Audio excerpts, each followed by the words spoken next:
بەخێر بێن سپاس دەکەم واری گەمەی 100 یان 150 لەگە عباسی دەکەم باشە 100 یان 150 150 دەزانین شارەزە کاکە 30 ثانیە تەیە باشە جارێ تابق یەک یان دوو تابق یەک 30 ثانیە تەیە لە ماوەی 30 ثانیە هەرچت هەگر بەدڵی خۆت هەڵیگرە بەس 150,000 زیاتر بوو بالضبط 3 2 1 دەست پێ بکە 30 ثانیە دەست پێ بکە تەماشەوە لێگۆی هەگر نازانین لێگۆ گرانە سعری کارەساتە 23 ثانیە 22 ثانیە فلاش میمۆری بەخوای شارەزانی سە دەربی پێ دەکەی 18 ثانیە 17 ثانیە سارەکەی 13 ثانیە 12 ثانیە ئاگا لێوی 9 ثانیە 8 7 6 4 3 زێنمە خلاص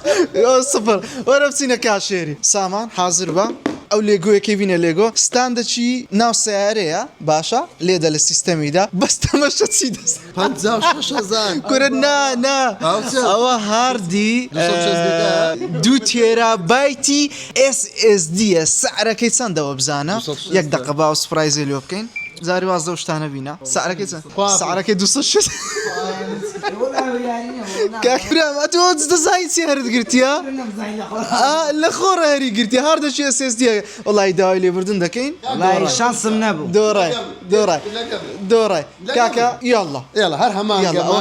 هەز دەکەم یەک شتی هەردەگری یاڵڵا مشکلە نیە کاکە ئۆفەری دووەم یاڵڵا 3 2 1 دەست پێ بکە ئەوە بەبێت تایمەر ئەوە بەخوای زانیم سعرەکەی دیتیە سعرەکەی دیتیە دەستکەچی پلەیستەیشنی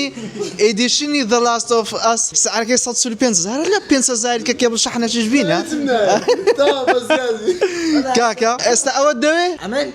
هیچیشی پێ نییە مشکلە نیە کاکە بای 145,000 بەدری خۆشتی هەگرە ڕێزمان هەیە و بەخێر هاتن